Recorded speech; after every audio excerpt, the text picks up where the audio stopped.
नमस्कार, छत्तीसगढ़ बात हमारे साथ में मैं हूं आपके साथ अभिषेक बड़ाचार्य। आज बात होगी चुनावी गारंटी की। छत्तीसगढ़ में 2024 के लोकसभा चुनाव का मैदान सज चुका है। बीजेपी मोदी की गारंटी के सहारे है तो कांग्रेस को भी राहुल की गारंटी पर भरोसा। कांग्रेस ने पिछले दिनों किसानों, युवाओं और महिलाओं के लिए कुछ गारंटियों की घोषणा की। इन्हें राहुल गांधी के 5 प्रण भी कहे जा रहे हैं। अब इसी लाइन पर आगे चलकर कांग्रेस ने छत्तीसगढ़ में 5 गारंटी को दोहराया है, जिनमें से एक है महालक्ष्मी नारी न्याय गारंटी योजना। इस योजना के तहत कांग्रेस महिलाओं से वादा कर रही है कि केंद्र की सत्ता में आने पर प्रतिवर्ष 1 लाख रुपए महिलाओं को दिए जाएंगे। ये योजना गरीब परिवारों की महिलाओं के लिए है। कांग्रेस इस योजना का जोर शोर से प्रचार कर रही है। वहीं भाजपा ने इस योजना पर कटाक्ष करते हुए कहा कि जनता एक बार फिर कांग्रेस के झांसे में आने वाली नहीं है।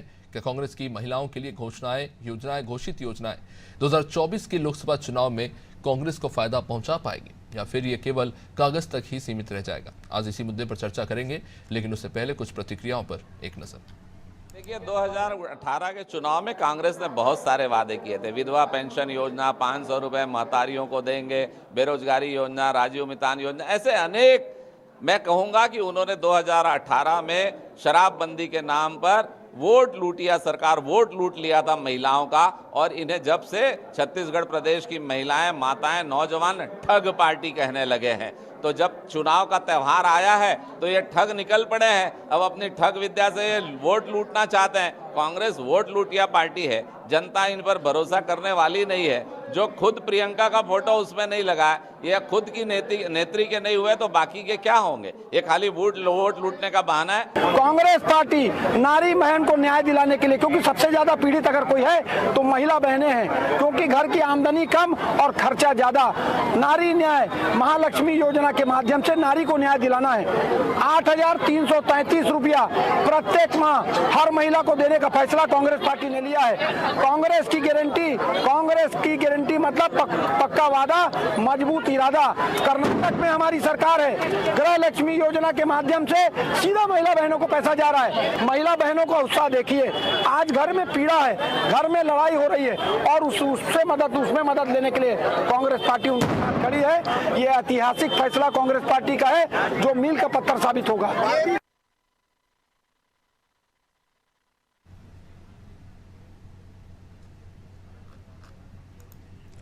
चलिए अब इस चर्चा को आगे बढ़ाते हैं। आज हमारे साथ इस चर्चा में जुड़ रहे हैं भाजपा से प्रवक्ता डॉक्टर किरण बघेल, शिल्पा देवांगन हमारे साथ जुड़ रहे हैं, बीजेपी से वरिष्ठ पत्रकार नागेंद्र वर्मा हमारे साथ जुड़ रहे हैं। तो सबसे पहले मैं इस पर कांग्रेस के पास ही आना चाहूंगा। शिल्पा जी, जाहिर तौर पर दोनों ही दल प्रयास कर रहे हैं अपनी अपनी योजनाओं को आगे लाकर जनता तक पहुंचने की। नारी न्याय की जो ये योजना लेकर आई है कांग्रेस और जोर शोर से जो आप प्रचार कर रहे हैं, एक बड़ा सवाल ये है, इस योजना पर तो आएंगे लेकिन इसे जनता तक पहुंचाना, क्या कांग्रेस उसमें कितनी सफल हो पाएगी? ये एक बड़ा सवाल बन गया है, क्योंकि जब आपकी सरकार थी और उसके बाद जो विधानसभा चुनाव हुए, आप कई ऐसी योजनाएं लेके आए लेकिन वो महिलाओं तक पहुंची नहीं और उसका फायदा आपको विधानसभा चुनाव में मिला नहीं। जी नमस्कार। देखिए अभिषेक जी, कांग्रेस का इतिहास रहा है कि कांग्रेस हमेशा महिलाओं को सशक्त और आत्मनिर्भर बनाने के लिए विभिन्न प्लेटफॉर्म पर जब भी उन्हें मौका मिलता है, जब कांग्रेस का शासन हुआ है, तब महिलाओं के लिए, उन्नति के लिए उनके योजनाओं को बनाती है और उन पर कार्य करके महिलाओं को उनकी आधी आबादी का पूरा हक देने के लिए कार्य करती है। ये देश की महिलाएं बहुत अच्छी तरीके से जानती हैं। और आज भी जब ये धोखेबाजों की सरकार का पतन होगा और केंद्र में कांग्रेस की सरकार आएगी, तब हमारे देश की माताओं बहनों को, हर गरीब महिला वर्ग को 1 लाख रुपए देने की घोषणा, बहुत ही ऐतिहासिक फैसला कांग्रेस पार्टी ने किया है, जिसके तहत हर महीने 8,333 रुपए की राशि दी जाएगी, जिससे क्या होगा कि हर घर की अर्थव्यवस्था सुधरेगी। क्योंकि मोदी जी ने पिछले 10 सालों में अपनी गलत नीतियों के कारण हर घर की अर्थव्यवस्था को डगमगा दिया है।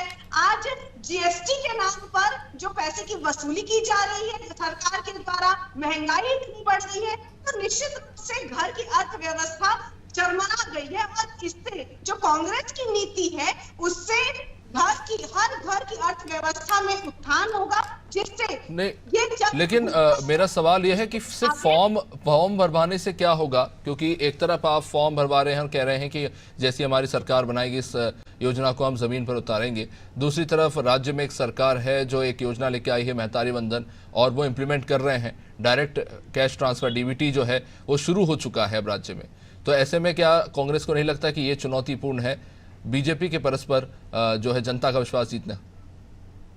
देखिए, इतने सालों में भारतीय जनता पार्टी की वादा खिलाफी से लोग भली भांति परिचित हो गए हैं। मोदी की गारंटी के नाम पर जो ये महिलाओं से वादा खिलाफी कर चुके हैं कई महिलाएं पात्र होने के बाद भी अपात्र उनको घोषित कर दिया, तो महिलाएं ठगी सी महसूस कर रही हैं। वादा कुछ और किया था, सभी महिलाओं को देने का वादा किया था, परंतु 40% महिलाओं को अपात्र घोषित कर दिया। नियम शर्तों के दायरे में ला करके निश्चित रूप से फॉर्म इन्होंने जो बनाया था वो कचरे के डिब्बे में पड़े हुए नजर आए सत्ता में बैठने के बाद। तो ये सब चीजें जो है वो देश की और प्रदेश की महिलाएं देख रही हैं, तो इनकी वादा खिलाफी से परिचित हो गई है। अब इनकी बातों पर विश्वास नहीं करेंगी महिलाएं। और निश्चित रूप से कांग्रेस ने, जैसे राजीव गांधी के समय में भी कांग्रेस ने कहा था कि आरक्षण महिलाओं के लिए भी आरक्षण पंचायत में दिया जाएगा, और वो लागू भी हुआ। और आज के साथ हम यही कह सकते हैं कि निर्वाचित जो महिलाएं कार्य कर रही है वो कांग्रेस सरकार के संविधान संशोधन के कारण है। इन्होंने तो लोकसभा में तक महिलाओं को जो महिला आरक्षण बिल का लाभ नहीं दिया, तो महिलाएं देख रही है, महिलाएं ठगी से महसूस कर रही है, और इनकी वादा खिलाफी से परिचित होकर अब ये भारतीय जनता पार्टी पर विश्वास ठीक है, किरण बघेल जी से जवाब ले लेते हैं इस पर। किरण जी, जाहिर तौर पर ये बात तो स्पष्ट है कि छत्तीसगढ़ में महिला वोटर्स की संख्या ज्यादा है, और सभी राजनीतिक दलों की जो है वो उनके लक्ष्य में है कि ज्यादा से ज्यादा महिला वोटर्स को अपने साथ लाने की कोशिश की जाए। विधानसभा चुनाव में भी हमने देखा कि कांग्रेस और आपकी पार्टी दोनों ने मिलकर काफी कोशिश की उन्हें साथ लाने की, आप हालांकि सफल रहे। लेकिन अब जो ये बड़ा वादा किया गया है 1 लाख रुपए महिलाओं को, गरीब महिला परिवारों को ट्रांसफर करने का, क्या बीजेपी के लिए ये एक चैलेंज है? बिल्कुल नहीं अभिषेक जी। छत्तीसगढ़ की महिलाओं से इन्होंने अपने पिछले घोषणा पत्र में वादा किया था, गरीब महिलाओं को साल में 3 सिलेंडर मुफ्त दिया जाएगा, 500 हर महतारी को दिया जाएगा, स्व सहायता समूह की महिलाओं का कर्ज माफी किया जाएगा, शराबबंदी पूर्ण लागू होगी, गंगा जल का हाथ में लेके इन्होंने कसम खाई थी। तो छत्तीसगढ़ की महिलाओं ने देखा कि किस प्रकार इन्होंने जो महिलाओं से वादा किया था वो एक भी वादा पूरी नहीं कर पाई सरकार। तो बात होती विश्वसनीयता की, जबकि हमारी सरकार ने जो भी वादे किए थे, प्रमुख वादे किए थे, एग्जाम्पल के तौर पर मैं महतारी वंदन योजना की बात करूं, लगभग 71 लाख महिलाओं ने फॉर्म भरा और 70 लाख महिलाओं के खाते में सीधे महतारी वंदन की योजना के पैसे डीपीटी के माध्यम से आए, और कुछ जो बच गए हैं वो त्रुटि जो टेक्निकल एरर के कारण रुक गए वो अगली बार इंक्लूड हो जाएंगे। तो छत्तीसगढ़ की महिलाओं का भरोसा है मोदी जी के गारंटी पर और विष्णुदेव साय की सुशासन पर।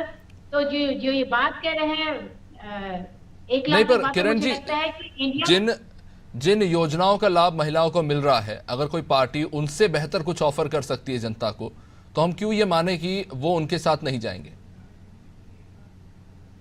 वही बात कह रहे हैं अभिषेक जी, जनता विश्वसनीयता ढूंढती है। कहीं ना कहीं मोदी जी जनता के विश्वास पे खरे उतरे हैं, और इंडिया गठबंधन जब इनके पास ना नेता है, ना नियत है, ना नीति है, बिना बारात के दूल्हे वाले ये इंडिया गठबंधन पे भला जनता किस बात पे भरोसा करेगी?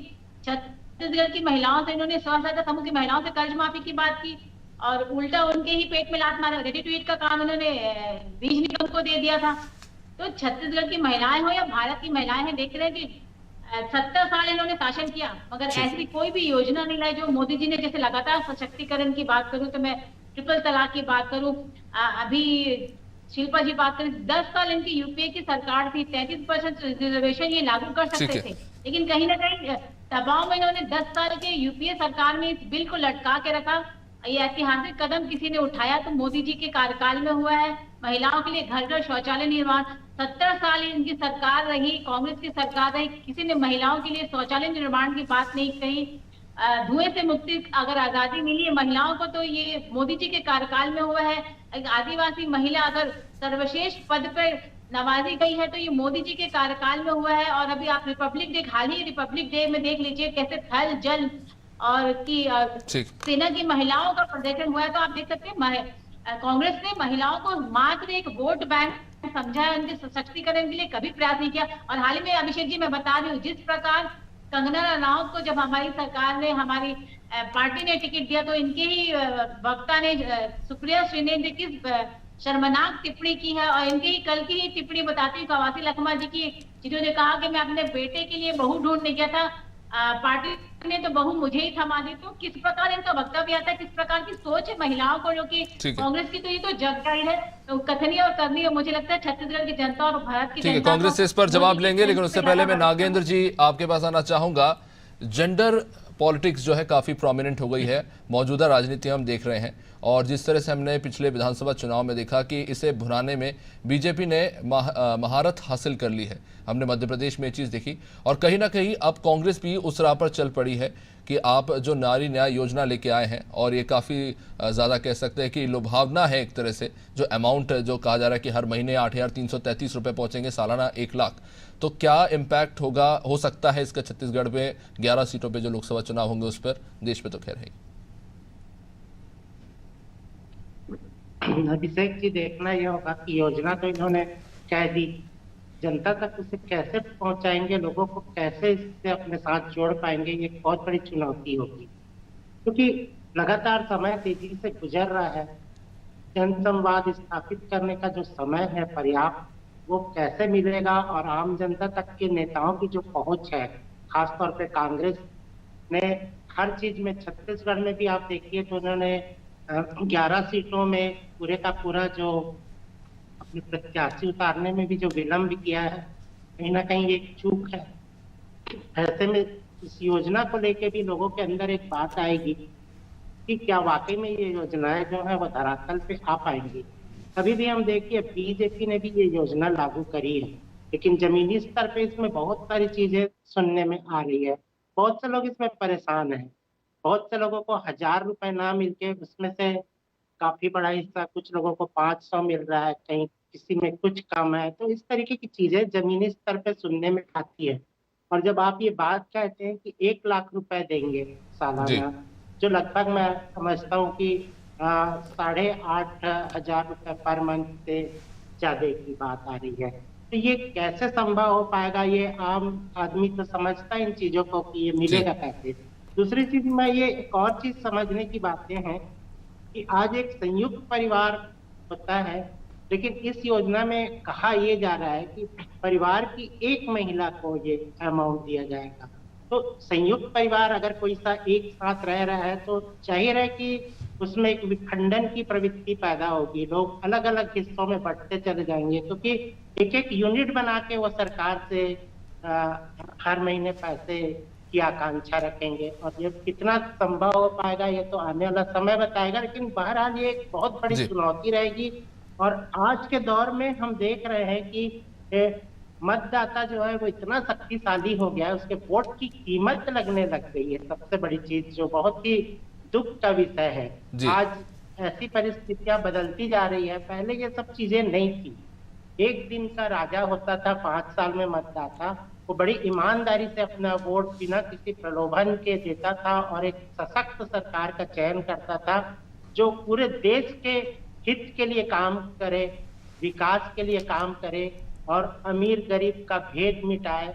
पर अब परिस्थितियां देखिए कि चयन का आधार क्या होगा, सबसे गरीब परिवार, फिर उसमें भी आप देखिएगा कि लगातार जब इन कैटेगरीज में लोगों को बांटा जाएगा तो फिर उसमें बहुत सारी तकलीफें आती जाएंगी। तो आखिर हम कहाँ जा रहे हैं चुनाव के इस दौर में, ये बहुत ही चिंता का विषय बनता चला जी। गरीबों में भी कई सारे खंड ढूंढे जा रहे हैं। नागेंद्र जी, मेरा सवाल ये कि योजनाएं तो बीजेपी के पास भी है महिलाओं को साथ लाने की और कांग्रेस के पास भी, लेकिन बीजेपी कहती है कि हमारे पास मोदी है, तो उनकी जो गारंटी है वो सबसे प्रबल है और उसका जो है ह्यूज इम्पैक्ट है।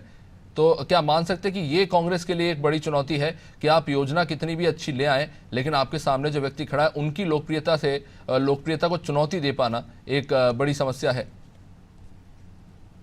देखिए अभी जो सिनोरिया बना है उसमें तो बिल्कुल ये चीजें आ रही है, क्योंकि आम जनता जो है चाहे वो ग्रामीण क्षेत्रों में भी है, वो भी इन चीजों को जान पा रहा है कि उसको लग रहा है कि अभी सत्तारूढ़ बीजेपी और मोदी जिसमें प्रधानमंत्री है उनके सामने तो एक उनको एकजुट प्रतिपक्ष ही नहीं दिख पा रहा है, सबसे बड़ी दिक्कत जो आ रही है जी। तो उनको किसी भी विषय पे, किसी भी वायदे पे वो किस तरीके से एतबार करें, ये एक बड़ी चिंता का विषय है। आम जनता इसी सब चीजों को तो अपने पैमाने में मुझे लगता है कि आजमा रही है, और वो अपने वोट कैसे किसको दे। और सबसे बड़ी चीजें हैं मुझे जो लगता है कि जब वायदे भी होते हैं और उसका आकार बहुत बड़ा हो जाता है तो वो एक सपने जैसा लगने लगता है। ऐसा लगता है कि ये सब सिर्फ लुभावना है और ये वाकई में पूरा हो पाएगा कि नहीं। तो मुझे लगता है कि इन चीजों को भी बहुत गंभीरता से सोचने की आज के समय में जरूरत है। जी ठीक है, शिल्पा जी आपके पास आना चाहूँगा। जाहिर तौर पर ख़ासतौर से अगर हम बात करें महंगाई की, जब बात करते हैं, घर चलाना आज के समय में एक बड़ी चुनौती है और इस पर लगातार चर्चा भी होती है। और जाहिर तौर पर जब इन मुद्दों पर जब महिलाओं से वोट मांगे जाते हैं, तो चाहे आपकी पार्टी ने जब विधानसभा चुनाव में 500 रुपये में गैस सिलेंडर से लेकर तमाम अन्य चीज़ों के लिए जो है योजनाएं निकाली थी, और लेकिन दुर्भाग्य से उसका प्रभाव देखने को नहीं मिला। उल्टा महिला वोटर्स के ज़्यादा वोट जो है बीजेपी की तरफ गए। तो जो योजना आप लेके आए हैं, सीधा सीधा आप कह रहे हैं कि गरीब परिवारों को आप 1 लाख रुपए देंगे। तो मेरा यही सवाल है कि महंगाई का मुद्दा तो है, लेकिन दूसरी तरफ हम देख रहे हैं कि बीजेपी उन्हीं मुद्दों को लेकर आपसे आगे निकलती नजर आ रही है विधानसभा चुनाव में। तो लोकसभा चुनाव में फर्क क्यों होगा? देखिए अभिषेक जी, ये निश्चित बात है कि विधानसभा चुनाव और लोकसभा चुनाव के मुद्दे अलग अलग होते हैं। आज जनता जवाब मांगती है कि मोदी सरकार ने पिछले 10 सालों में जो वादा करके, लोक लुभावन वादा करके जो सत्ता में बैठने का अधिकार पाई थी, आज क्या वो वादे उनके पूरे हो गए? आज जनता जवाब मांगती है। आपने कहा था कि 100 दिन में महंगाई कम होगी, तो क्या महंगाई कम हो गई? बल्कि नोटबंदी के बाद से और जीएसटी लागू होने के बाद से हर एक क्षेत्र में महंगाई इतनी तेजी से बढ़ी है कि चाहे किसान हो, चाहे युवा हो, चाहे महिला हो, हर वर्ग के लिए दैनिक जीवन की चीजें खरीदना भी बहुत मुश्किल का कार्य हो गया है। ये बिल्कुल साफ बात है, स्पष्ट बात है। जमीनी स्तर की मैं बात बता रही हूँ अभिषेक जी कि जनता बिल्कुल परिवर्तन के मूड में है, क्योंकि 10 साल से मोदी की गारंटी को देखा है और आज जनता समझ गई है मोदी की गारंटी हवाबाजी है, मोदी की गारंटी की हवा निकल गई है। और इसीलिए निश्चित रूप से जनता जो है कांग्रेस के शासनकाल को भी देखा है। छत्तीसगढ़ में आप भूपेश बघेल जी के शासनकाल की बात कर लीजिए, उन्होंने कहा था महिलाओं को सशक्तिकरण करेंगे और गोठान की योजना ऐसी बनाई कि उससे प्रदेश की 27 लाख महिलाओं को आत्मनिर्भर स्वावलंबी किया है। और आगे भी इस योजना का ब्राइट फ्यूचर था, परंतु भारतीय जनता पार्टी की मंशा नहीं थी कि महिलाओं को सशक्त बनाए। और इसीलिए पर शिल्पा जी, इस योजना में मुझे सशक्तिकरण कहीं नजर नहीं आ रहा है। क्योंकि मेरा एक सवाल ये भी है कि अगर आप कह रहे हैं, क्योंकि आप इससे पहले पिछले 2019 में भी केंद्र में कांग्रेस ने योजना लेकर आए थे, जहां तक मुझे याद है न्यूनतम आय योजना, तब आप लेके आए थे 72,000 सालाना परिवार को, गरीब परिवार को देने की आपने बात की थी। आज अगर हम मान लेते कि 140 करोड़ इस देश की आबादी है और अगर आप 10% आबादी को मानते हैं कि गरीब है, हालांकि अलग अलग आंकड़े हैं, तो भी उन तक क्या ये जो रकम आप कह रहे हैं वो पहुंचाने में वाकई में केंद्र सरकार सक्षम है? एक बड़ा सवाल है, क्योंकि यही बात नागेंद्र जी कह रहे थे कि आप इतनी बड़ी रकम कह तो रहे हैं, लेकिन जनता इस पर विश्वास क्यों करे? क्योंकि आंकड़े मैच नहीं हो रहे आपके वादे के साथ। देखिए, केंद्रीय नेतृत्व ने वादा जो किया है वो इसी आधार पर किया है अभिषेक जी।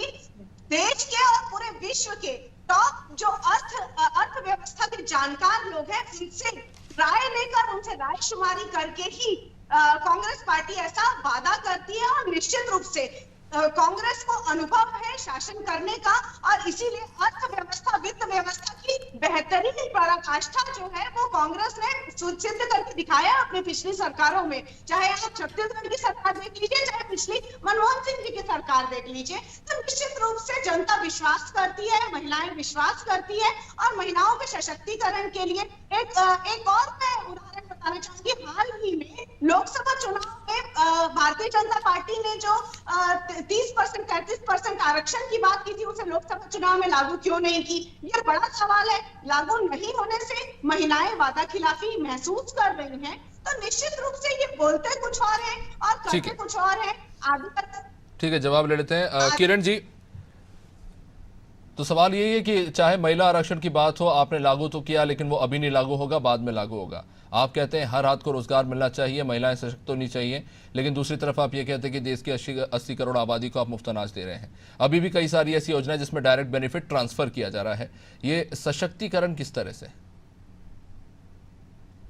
देखिए अभिषेक जी, भारत की जनता जानती है कि अगर भारत किसी के हाथ में सुरक्षित है तो वो मोदी जी के हाथ में सुरक्षित है। मोदी जी के हाथों जो ऐतिहासिक फैसले हुए हैं, चाहे 370 धारा हटाने की बात करें या 500 साल से विवादों में रहा राम मंदिर के निर्माण की बात करें, पाकिस्तान को मुंह तोड़ जवाब, पुलवामा अटैक के बाद मुंह तोड़ जवाब देने की बात करें, या भारत का 5वीं इकोनॉमिक स्टेज में पहुंचने की बात करें, वो बहुत जल्द हम 3रे स्थान में पहुंचने वाले हैं।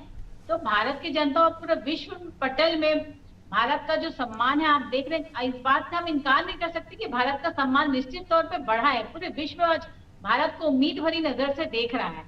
तो नहीं, लेकिन अगर कांग्रेस की ये जो योजना है, कांग्रेस की अगर ये जो गारंटी है, अगर वो लोक लुभावनी है और बीजेपी ये कह रही है, तो फिर आपको अपने गिरेबान में भी झांकना होगा कि जो योजनाएं आप राज्यों में लेकर आ रहे हैं वो क्या है। तो आप अन्य की बात करें, कोविड काल में जब कठिन परिस्थितियों से भारत गुजर रहा था, पूरा विश्व गुजर रहा था, उस समय जब बड़े बड़े कंट्रीज की इकोनॉमिक धाराशायी हो गई, तो हमारे मोदी जी ने ना केवल इकोनॉमी को संभालने का काम किया, बल्कि पूरे भारत में 3 वैक्सीन मुफ्त में देने का काम किया। साथ ही साथ 5 किलो अतिरिक्त चावल पहुंचाने का काम किया। इससे बड़ी बात और क्या हो सकती है? कांग्रेस, जो मैं फिर एक बार कह रही हूँ, मुद्दा विहीन विपक्ष, नेता विहीन विपक्ष पे कहाँ भरोसा करने वाली। भारत की जनता जान रही है, और हमारा भारत राष्ट्र अगर सुरक्षित है तो सिर्फ और सिर्फ मोदी जी के हाथों में सुरक्षित है। और ये जो बिना नेता के विपक्ष, इनके पार्टी के लोग जिस बार एक करके कांग्रेस छोड़ रहे हैं, मुझे लगता है बहुत जल्दी भारत कांग्रेस मुक्त, और मुझे लगता है कांग्रेस के पास कोई नेता ही नहीं बचेगा चुनाव लड़ने के लिए। तो मुझे भारत की जनता पे भरोसा है, और भारत की जनता को मोदी जी के ऊपर पूरा विश्वास है। चलिए ठीक है नागेंद्र जी, से कुछ शिल्पा जी का लगता है ऑडियो का इशू आ रहा है। नागेंद्र जी, आपके पास आना चाहूंगा। विधानसभा चुनाव जो हुए हैं उसमें जो नतीजे निकलकर सामने आए हैं, जाहिर तौर पर कहीं ना कहीं एक असुरक्षा देखने को मिल रही है, क्योंकि पिछले चुनाव में हमने देखा था किस तरह से प्रचंड जीत कांग्रेस ने दर्ज की और जिस तरह से बीजेपी ने अब वापसी की है।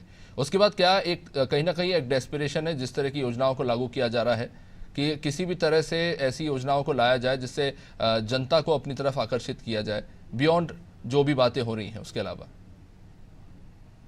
देखिए, ये एक प्रयास है, मास्टर स्ट्रोक लगाया जा रहा है, लेकिन कभी कभी जब इस तरीके के निर्णय लिए जाते हैं तो वो आत्मघाती भी हो जाते हैं, जो मैं समझता हूँ।